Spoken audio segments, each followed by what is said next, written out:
Assalamualaikum warahmatullahi wabarakatuh. Waalaikumsalam warahmatullahi wabarakatuh.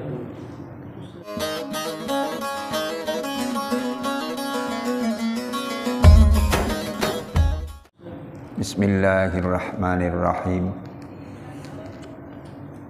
Alhamdulillahilladzi faddala bani adama bil ilmi wal amali ala jami'il alam. Wassalatu wassalamu ala Muhammadin sayyidil arabi wal ajam wa ala alihi wa ashabihi ya nabi'il ulumi wal hikam. Rabbi shrah li sadri wa yassir li amri wahlul 'uqdatam min lisani yafqahu qawli. Rabbi yassir wa la tu'assir, Rabbi tammim bil khair, Rabbi tammim bil khair, Rabbi tammim bil khair, amma ba'd. Marilah kita awali taklim kita pada kesempatan ini dengan baca suratul Fatihah. Kita tujukan pada Nabi kita Muhammad sallallahu alaihi wasallam, pada para keluarganya, para sahabatnya, pada para guru kita, khususnya mereka yang telah mengajar kita agama, pada para orang tua kita, bapak, ibu kita, kakek, nenek kita, serta keluarga kita dan saudara kita seagama, kepada mukminin, mukminat, muslimin, muslimat, al-ahya'i minhum wal amwat, kepada muallif kitab ini dan pada para pendiri dan para pengurus masjid ini, serta kita iringi niat mudah-mudahan taklim kita ini senantiasa mendapat ridha Allah Subhanahu wa taala. Semoga dipanjangkan umur kita, semoga ditetapkan iman dan Islam kita, semoga dimaafkan segala dosa kita, semoga dimaafkan segala dosa keluarga kita, semoga dimaafkan segala dosa kedua orang tua kita, semoga dijauhkan dari malapetaka, semoga dimudahkan rezeki kita, semoga dimudahkan segala urusan kita. Semoga Allah menjadikan kita yang selalu istiqomah dalam mengerjakan ibadah, dan semoga Allah mematikan kita dalam keadaan husnul khatimah. Al-Fatihah. A'udzubillahi minasyaitonirrajim. Bismillahirrahmanirrahim. Alhamdulillahirabbil alamin arrahmanirrahim maliki yaumiddin. Iyyaka na'budu wa iyyaka nasta'in ihdinas siratal mustaqim siratal ladzina an'amta 'alaihim ghairil maghdubi 'alaihim waladdallin. Amin.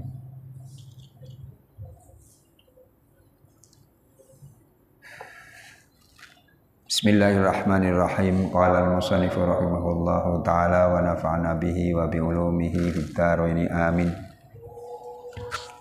Masih lanjutan menerangkan waktu digunakan untuk sholat duha. Ini kalau kita sudah mengerjakan sholat duha, apa yang perlu kita kerjakan lagi? Maksudnya begitu. Fama fadula anha min awqatika falaka fi arba'u halatin. Al-halatul ula wa yal afdalu an tusarrifahu fi talabil ilmin nafi fid din dunal fuduli alladhi akabban nasu alaihi wasammuhu ilman.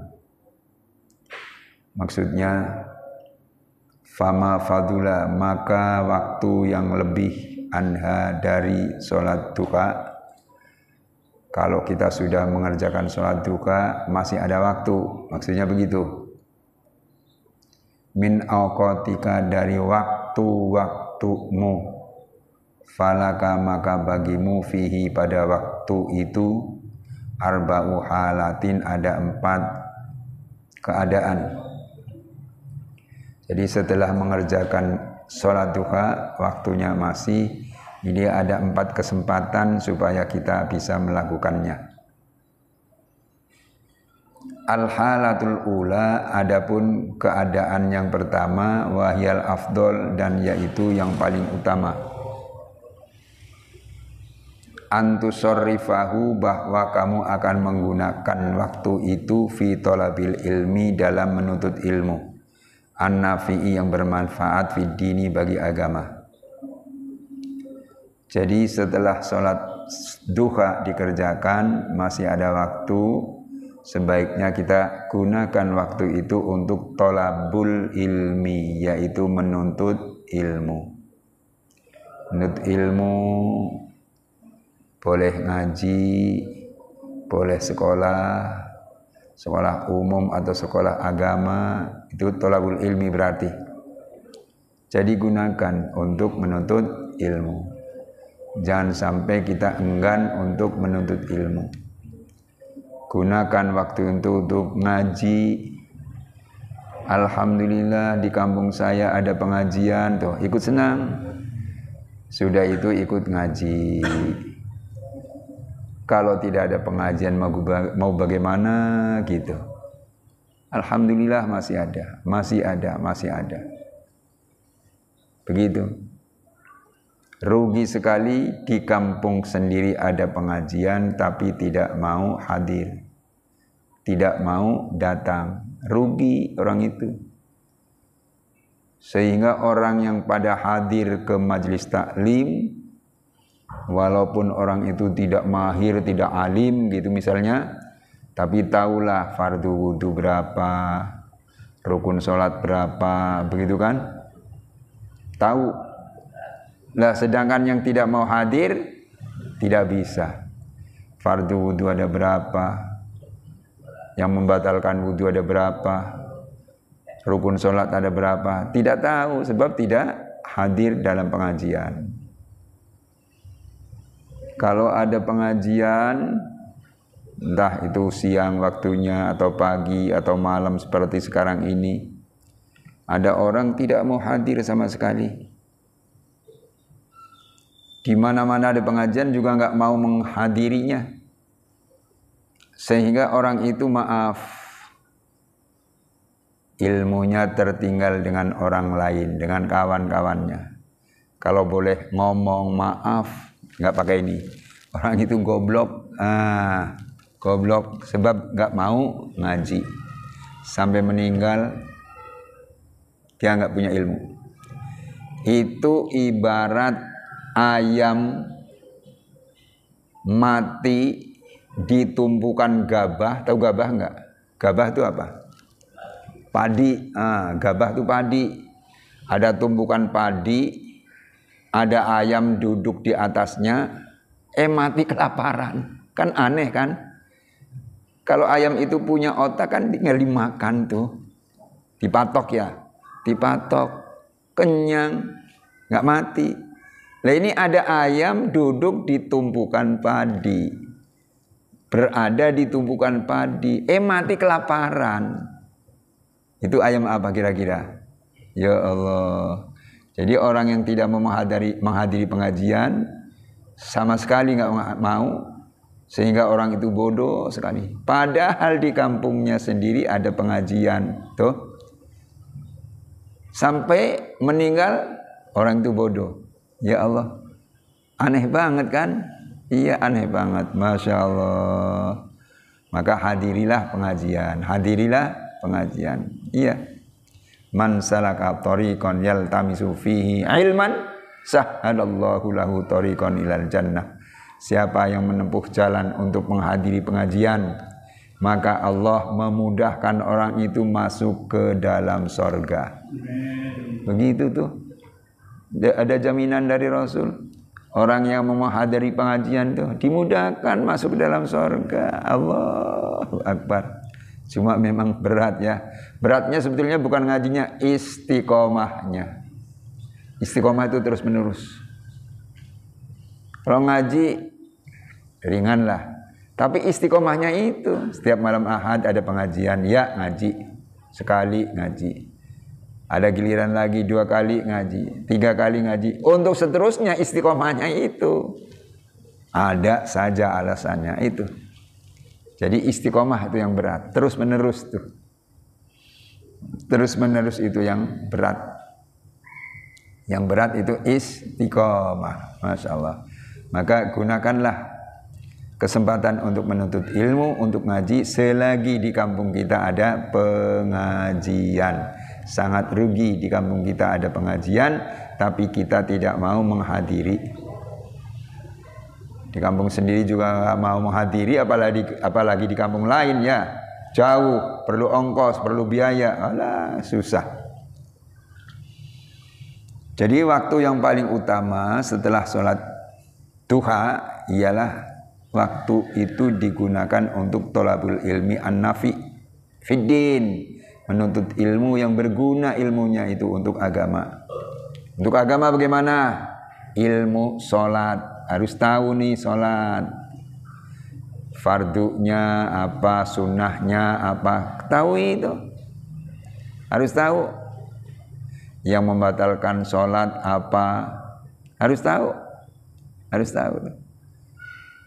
Maka sebab orang itu tidak tahu yang membatalkan sholat, pernah ada terjadi. Yang membatalkan sholat diantaranya kan berbicara. Sebab ini orang nggak tahu, salah satunya ini orang nggak tahu ada 3 orang berjamaah. Berjamaah tuh. Setelah 3 orang berjamaah berarti yang satu jadi imam, yang 2 jadi makmum. Lagi tengah-tengah sholat, Allahu Akbar. Makmumnya di belakang juga Allahu Akbar. Tengah-tengah sholat, imamnya kejatuhan tikus, kedebuk di pundaknya. Kaget, langsung ngomong, "Yah, tikus jatuh." Imamnya ngomong tuh, nggak sadar. Tapi udah ngomong, udah bicara, tikus jatuh, kena pundak tuh. Makmumnya di belakang ngomong, lagi sholat ngomong, batal sholatnya, gitu. Itu ngomong juga makmumnya yang satu. Nah yang satu ini punya omongan juga. Omongannya bagaimana? Cuma saya yang tidak ngomong. Cuma saya yang tidak ngomong. Lah itu ngomong nggak? Ngomong. Akhirnya 3 orang bagaimana sholatnya? Batal semuanya. Makmum imamnya yang ngomong kejatuhan tikus batal. Yang di belakang ngomong, lagi sholat, ngomong batal. Dia juga batal, itu kan ngomong. Terus yang satu lagi, cuma saya yang tidak ngomong. Nah itu kan ngomong, batal semuanya itu. Nah itu perlu perlu dipelajari yang semacam itu. Masya Allah. Jadi ngaji sebetulnya nggak berat. Yang berat adalah istiqomahnya, begitu ya. Sekali lagi terus menerus tuh istiqomah. Jadi belajarlah tentang ilmu, khususnya tentang agama ya. Kita belum paham yang namanya sholat, belum paham bacaannya, belum paham bacaannya, harus tahu bacaannya itu, jangan dianggap remeh gitu. Bacaannya.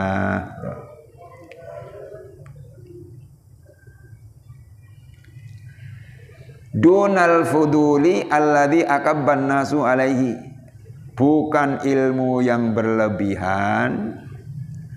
Yang maksud ilmu yang berlebihan tafsirannya alladzi la yanfa'u, ilmu yang tidak berguna. Bukan dituntut ilmu yang tidak bermanfaat. Alladzi akabba, yang ditekuni annasu oleh manusia alih atasnya. Wasammuhu, dan mereka menamai itu ilmu yang tidak berguna ilman, ilmu. Ada yang tidak boleh dipelajari. Apa? Ilmu yang tidak manfaat. Apa itu ilmu yang tidak manfaat? Ilmu yang tidak manfaat seperti kailmis sihri wan nujumi, seperti ilmu sihir dan ilmu nujum. Ilmu sihir itu nggak ada manfaatnya di agama, jangan dipelajari. Untuk menyihir orang biar orang itu keder, akhirnya sudah keder mati, dosa tuh orang. Biasa disebut ilmu apa itu? Ilmu santet itu ya. Ilmu santet itu nggak boleh dipelajari. Dipelajari nggak boleh. Jangan. Saya cuma ingin tahu saja kok. Ingin tahu, iya. Nanti kalau sudah dipelajari, kalau bilangnya ingin tahu, jadinya ingin praktek. Saya mau nyantet orang, biar mati, begitu. Jangan ya, jangan dipelajari yang semacam itu. Itu contohnya kayak ilmu sihri, wan nujumi, dan ilmu nujum. Ilmu apa ya? Nujum. Ilmu nebak orang, dipegang tangannya. Setelah dipegang tangannya, yang kiri, oh ya yang kiri. Setelah dipegang, oh hati-hati ya. 3 bulan lagi kayaknya mati kamu. Diramal begitu. Udah deg-degan tuh orang yang diramal begitu. Setelah 3 bulan nyatanya masih hidup. Oh, goblok loh. Gitu akhirnya. Itu ilmu nujum, ilmu ramal. Jangan, kalau ilmu ramal, itu ilmu yang tidak manfaat. Jangan dituntut, begitu ya. Jadi ilmu yang bermanfaat yang dituntut. Nah, ilmu yang bermanfaat itu ilmu apa? Diterangkan di sini. Wal ilmun nafi'u huwa ma yazidu fi khaufika minallahi ta'ala wa yazidu fi basiratika bi uyubi nafsika wa yazidu fi ma'rifatika bi ibadati rabbika wa yuqallilu min rahbatika fid dunya wa yazidu fi rahbatika fil akhirah. Maksudnya, ini sekarang kita pelajari ilmu yang bermanfaat. Wal ilmun nafi'u, ilmu yang bermanfaat itu huwa ma, yaitu ilmu yazidu yang menambah fi khaufika pada rasa takutmu minallahi ta'ala pada Allah. Tuh. Ilmu yang bermanfaat adalah ilmu yang bisa menambah rasa takut kita kepada Allah. Kita sudah ngaji itu akhirnya rasa takut pada Allah tambah. Itu ilmunya manfaat namanya. Ngaji dengan guru, tuh. Guru menerangkan orang yang tidak sholat dosa. Orang yang tidak sholat sebab itu dosa, nanti di akhirat akan mendapat siksa. Tempat siksaannya adalah di neraka. Diterangkan begitu oleh guru. Orang yang ngaji akhirnya takut sekali kepada Allah, sehingga sholatnya dikerjakan dengan tepat waktu. Dikerjakannya sholatnya itu dengan khusyuk. Itu namanya ilmunya ilmu bermanfaat. Ilmu bermanfaat. Jadi ilmu yang bermanfaat adalah ilmu yang menambah rasa takut kita kepada Allah Subhanahu wa taala. Diterangkan lagi oleh guru, orang yang sudah kewajiban zakat wajib keluarkan zakat. Kalau tidak dosa, sebab ini wajib. Harta yang tidak dikeluarkan zakatnya nanti di akhirat akan dirubah oleh Allah. Hartanya itu menjadi ular yang gede. Ular itu mencari orang majikannya yang tidak mau zakat. Begitu ketemu, digigit, diseret ke neraka. Diterangkan begitu oleh guru. Akhirnya orang yang mengaji itu rasa takutnya kepada Allah luar biasa. Udah rasa takut pada Allah Subhanahu wa taala, dia kewajiban zakat, keluarkan zakatnya. Begitu. Keluarkan zakatnya. Itu ilmu yang bermanfaat, ilmu yang bermanfaat. Zakat, maaf, hubungannya dengan iman dalam dada, dalam hati, itu luar biasa. Kalau orang itu imannya lemah, coba ya, bakal contoh, hasil pertanian, itu yang wajib dikeluarkan zakatnya adalah 1/10. Ada orang menanam padi, panen, udah dijemur, udah rapi semuanya, hasil panenannya 20 ton. Hasil panenannya 20 ton. 20 ton. Yang wajib dikeluarkan zakatnya adalah 1/10. 1/10 dari 20 ton berapa? Berapa? 2 ton. 2 ton kan? Iya. 2 ton kali 10 kan 20 ton. Tadi kan hasil panenannya 20 ton. Yang wajib dikeluarkan adalah 2 ton. Akhirnya diambil 2 ton. 2 ton tuh dipisah di sini. Ini 2 ton yang harus dikeluarkan untuk zakat. Lainnya ke sini milik pribadi udah. 2 ton kalau kelihatan tuh padinya. Waduh, numpuknya menggunung tuh. Maksudnya tinggi kayak gunung. Iman seseorang kuat atau tidak? Kalau iman seseorang kuat, keluarkan. Ini bukan hak saya. Saya makan haram, keluarkan. Tapi kalau hatinya lemah, imannya lemah maksud saya, ya Allah, 2 ton. menggunung, sayang-sayang. 1 ton harganya berapa sekarang misalnya itu kan. Akhirnya nggak jadi keluarkan. Kenapa? Hatinya atau imannya lemah. Nah, itu tuh. Imannya lemah. Jadi maaf, ilmu yang bermanfaat adalah ilmu yang menambah rasa takut kita kepada Allah Subhanahu wa taala. Wa yazidu, dan nambah fi basiratika, di dalam penglihatan hati atau penglihatan batin kamu. Bi uyubi nafsika, dengan cacat diri kamu sendiri. Jadi ilmu yang bermanfaat adalah ilmu yang bisa menambah penglihatan batin kita tentang kekurangan kita sendiri. Kita masih kurang, ibadahnya masih begini, ya Allah. Karena ngaji jadi tahu, oh kalau begitu ibadah saya jelek banget berarti. Itu namanya ilmu manfaat. Ilmu yang bermanfaat. Tadinya saya kira yang namanya mengangkat tangan ketika takbiratul ihram atau ketika sholat, setiap bangun saya kira diangkat 2 tangan. Ternyata guru menerangkan tidak. Ini contoh.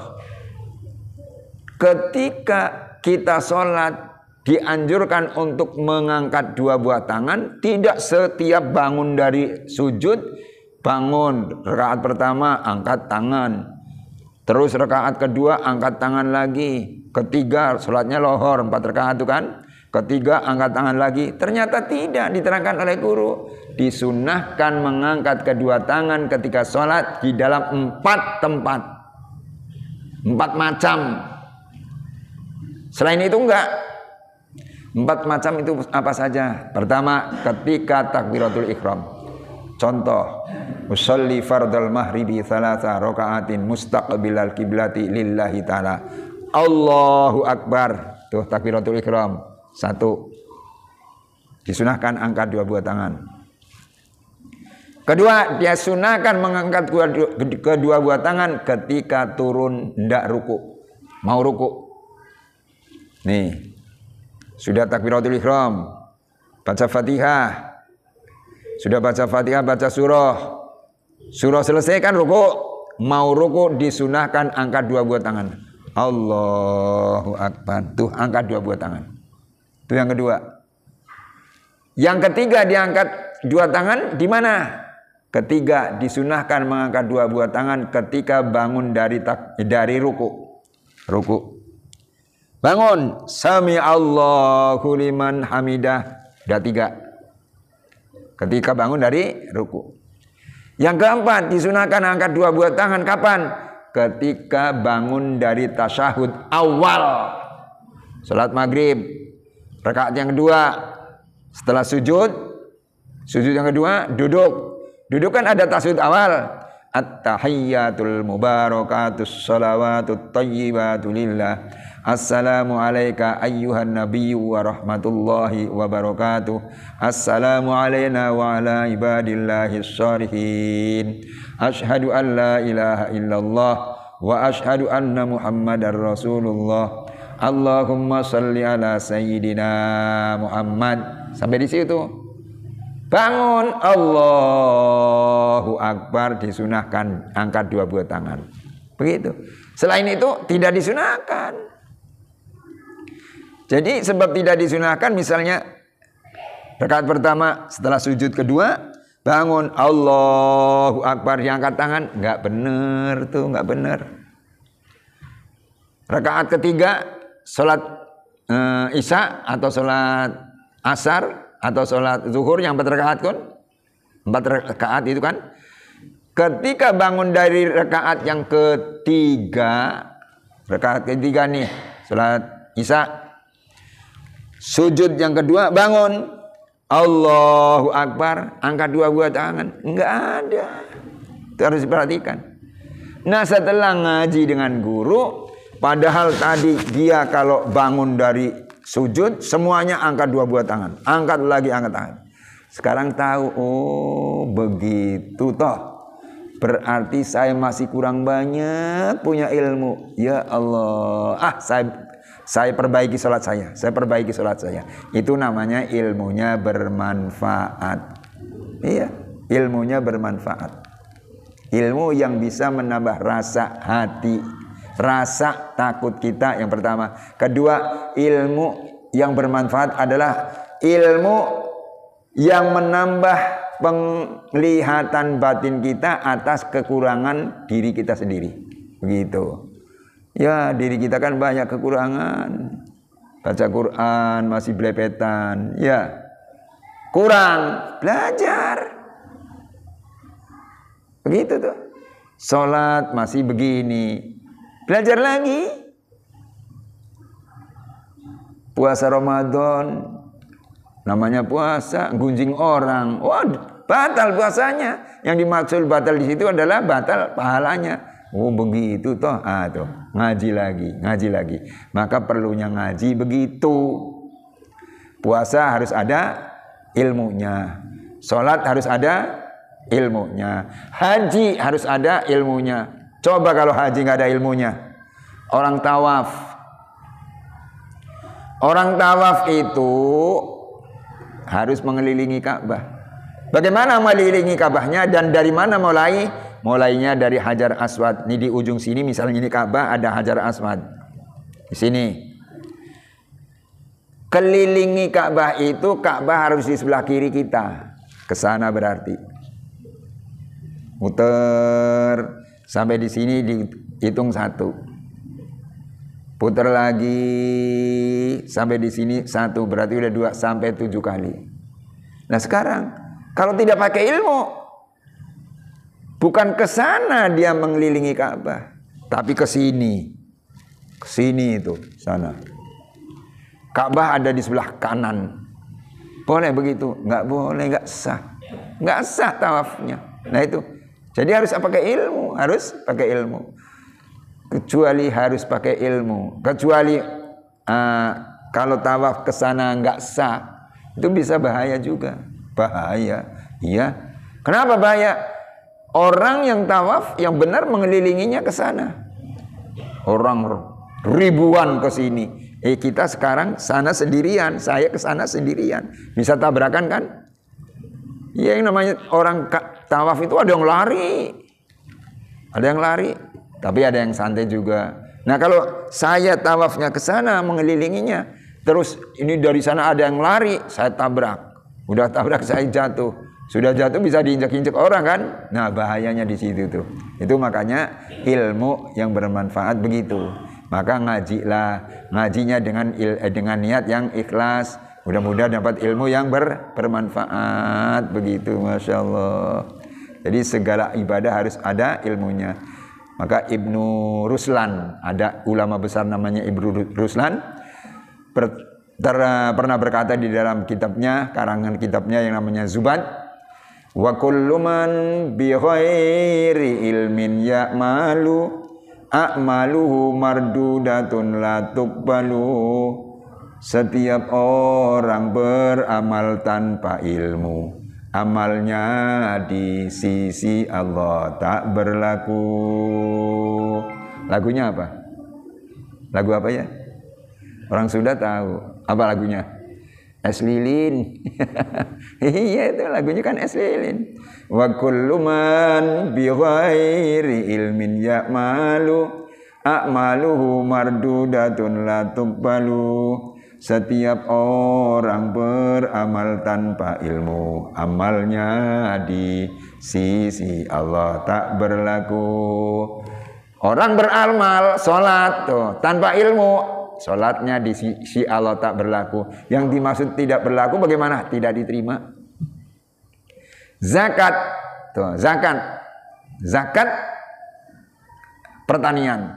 Mestinya dikeluarkannya dari hasilnya itu kan 1/10. Ini keluarkannya cuma 1/5. Ya nggak boleh, nggak sah, nggak berlaku di sisi Allah, nggak diterima itu. Tawaf mestinya melilingi Ka'bah ke sana, ini ke sini. Tidak berlaku di sisi Allah, tidak diterima. Nah itu perlunya ilmu, ya. Sudah, kita teruskan. Wa yazidu fi ma'rifatika bi ibadati rabbika Wa yazidu dan menambah itu ilmu yang bermanfaat fi ma'rifatika di dalam pengetahuan kamu bi ibadati rabbika dengan ibadah kepada Tuhan kamu tuh. Jadi ilmu yang bermanfaat lagi adalah ilmu yang bisa untuk mengetahui tentang cara ibadah. Seperti tadi sudah disinggung. Dengan tata cara ibadah itu diketahui. Iya, dengan ilmu yang bermanfaat itu namanya. Ilmu yang bermanfaat. Pakaiannya harus bagaimana? Kan harus tutup aurat. Iya, harus tutup aurat. Aurat lelaki dari mana ke mana tuh? Itu harus diketahui. Aurat lelaki yaitu dari pusar, tahu pusar? Kalau orang Jawa bilangnya udel. Nah, dari pusar sampai lutut itu namanya aurat, itu wajib ditutup. Jadi kalau orang lelaki pusar auratnya cuma begitu, ada orang lelaki sholat nggak pakai baju, nggak pakai kaos, pakai sarung. Sarungnya diubet tuh. Di atasnya pusar. Terus ke bawah nutupnya lebih bawah daripada lutut. Terus sholatnya sah atau tidak? Sah. Soalnya auratnya sudah tertutup. Auratnya sudah tertutup. Cuma ada cumanya. Ya tidak pantaslah orang menghadap Allah pakaiannya begitu, ya kan? Ketika mau jalan-jalan ke Ragunan pakaiannya bagus. Iya, ini mau menghadap Allah masa pakaiannya begitu, ya Allah. Apalagi anak muda wakuncar, apa artinya? Apa? Tuh tahu artinya tuh. Waktu kunjung pacar wakuncar, pakaiannya necis, pakai minyak wangi yang harum, yang wangi. Itu baru cuma wakuncar. Begitu pakaiannya, kita menghadap Allah misalnya pakaiannya sembarangan, jangan begitu ya. Tuh, Ustaz, iya, saya sholat, ya betul, pakai baju lah. Kaos juga pakai baju, celana panjang. Cuma apa? Karena kan banyak celana yang sobek-sobek, Pak Ustadz. Sobek-sobek tuh. Celana blue jean apa blue setan? Blue jean apa blue setan tuh. Iya, dan sobek-sobek kan, sobeknya begini kan? Tuh. Pas sobek di paha begini, di lutut tuh. Saya pakai itu sholat. Bagaimana salat saya, Pak Ustaz? Ya tidak sah. Soalnya kelihatan kulitnya kan. Kulit paha kelihatan, nggak sah. Begitu tuh. Sekarang banyak orang senang pakai celana begitu. Ya Allah, duitnya banyak. Pakai celana kok begitu, sobek-sobek. Dari sini sobek. Astagfirullahaladzim. Ya kalau nggak punya duit, duitnya banyak sekali kok ya. Zaman dulu, zaman baheula. Apa baheula? Zaman dahulu kalau orang pakai pakaian sobek-sobek itu tandanya orang miskin sekali, sehingga nggak bisa pakai pakaian yang sempurna. Nah sekarang orang duitnya banyak tapi sengaja pakaiannya sobek-sobek begitu, subhanallah. Jadi yang ketiga, ilmu yang bermanfaat adalah ilmu yang menambah akan pengetahuan kamu tentang ibadah kepada Tuhan kamu. Sampai di sini dulu ya. Waktunya sudah habis. Insya Allah diteruskan waktu yang akan datang nanti. Allahumma salli ala nuril anwar wa sirril asrar tariyakil akhyar miftahi babil yasar sayyidina Muhammadin al-Mukhtar wa alil adhar wa ashabil ahyar adadani amillahi wa ifdani. Allahumma ja'alna wa uladana min ahlil ilmi wal khair wa la taj'alna wa iyyahum min ahli syarr wal dhair. Innaka ala kulli syai'in qadir. Allahumma a'inna ala dzikrika wa syukrika wa husni ibadatik. Allahumma ij'al jam'ana hadha jam'an marhuma wa tafarruqana min ba'di tafarruqan ma'suma wa la taj'al fina wa la ma'ana syakiyan wa la matrudan wa la mahruma. Bi rahmatika ya arhamar rahimin. Rabbana anzilna munzilan mubarakan wa anta khairul munzilin. Rabbana atina fid dunya hasanah wa fil akhirati hasanah wa qina adzabannar. Rabbana rzuqna taqwa wal istiqamah wal qanaata wa husnal khatimah. Wassallallahu ala sayyidina Muhammadin wa alihi washabihi ajmain walhamdulillahi rabbil alamin. Astaghfirullahaladzim. Astaghfirullahaladzim. Astaghfirullahaladzim. afdalu dzikri fa'lam annahu la ilaha illallah la ilaha illallah la ilaha illallah Muhammadur Rasulullah. Assalamualaikum warahmatullahi wabarakatuh.